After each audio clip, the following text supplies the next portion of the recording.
I want to welcome you to Thrive in the Word and to our study of the seven churches of Asia. And we're studying the church at Ephesus. And we're going to begin in verse number 3, where Jesus continues to compliment the church at Ephesus. And then we're going to go into verse number 4, where things change pretty seriously. What did Jesus say to the church at Ephesus? Verse number 3. He says, You have perseverance, and have endured my name for my name's sake, and have not grown weary. What's he saying? He's saying these things. He's saying you guys hung in there. You didn't give up. You persevered. You stood under all this pressure. You stood under all the things that are going on. You stood when there were evil men that were trying to come in and take over the leadership of the church. You stood. You didn't give in. And so he says, you have perseverance. In other words, you have patience. You're standing there. You're standing. And then he goes on and he says, and you've endured for my name's sake. You see, they were being persecuted. Why were they being persecuted? They were being persecuted because of Jesus. You see, these people in this church at Ephesus, they weren't running scared. They weren't running and leaving and going, denying Jesus. No, they were standing. And they were standing, and they endured all the persecution that was happening. And by the way, it was persecution that was astonishing. The Roman Empire were experts at torture, and that's what was happening. Now, let's go on in the very end of verse number 3, and he says, and you have not grown weary. This church was not a weary church. This church was a strong church. This church was standing up.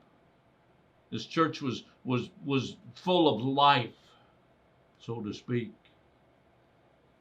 You know what? If we would just look at verses 2 and 3, we would say, hey, man, that church at Ephesus, wow, what a place. Man, what a beautiful place. Then we come to verse number 4. And verse number 4, along with several verses in the Bible, has got to be one of the saddest verses. And this is what verse number 4 says. But I have this against you. What's Jesus going to say? He says, I walk among you. I see all that you're doing. I see all your programs. I see all what you're doing. You're not growing weary. You're pushing on. You're standing under pressure. You're doing all of these things. But he says, you know, there's something that's really breaking my heart. Listen to this. I have this against you. You have left your first love.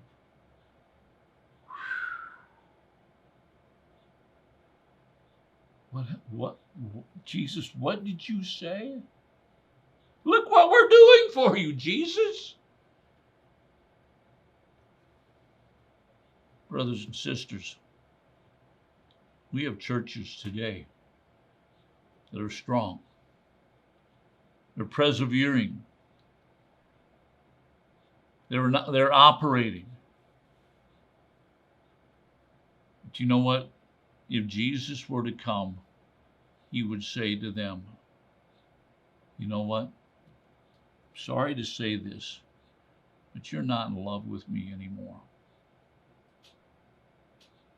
You've left your first love. Now, let's take a look at what this means. This word, this term, first love, is not something that's strange to John, nor to the church at Ephesus, nor to any Jewish believer.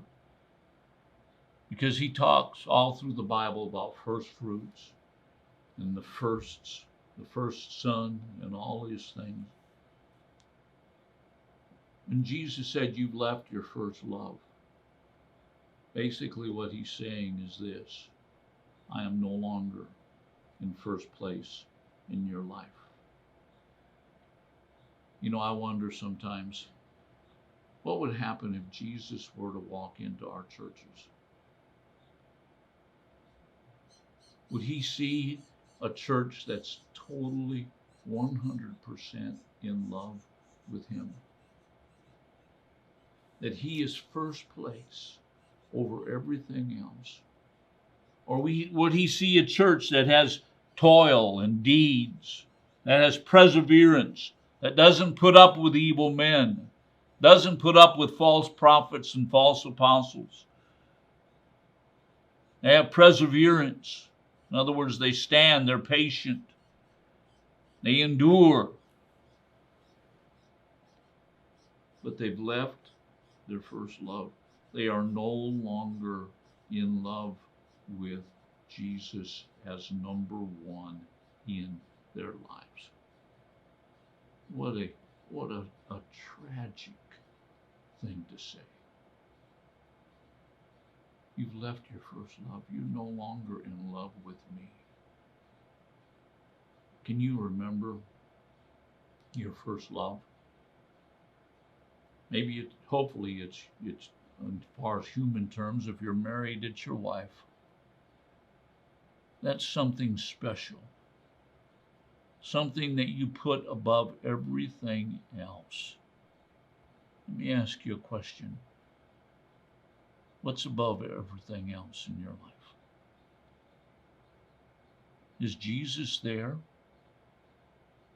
In your church, what's above everything else? What's above the building project? What's above the children's church? What's above the youth ministry, the worship ministry? What's above everything else? And Jesus is saying to the church at Ephesus, he's saying, guys, you're not in love with me anymore. You're doing everything, but you're not in love with me. Your worship services are timed down to the second. You're not in love with me. You're not standing enamored with me. You've left your first love. You know what? I know there's churches all around the world today that if Jesus were to say, you know what, you're doing a great job, but you've left your first love. Now in our next video, we're going to talk to you about how to get your first love back. I hope that you personally have Jesus as the first love of your life. That's so vitally important. It's not what you do. It's who you love. That's important. I'm going to see you tomorrow.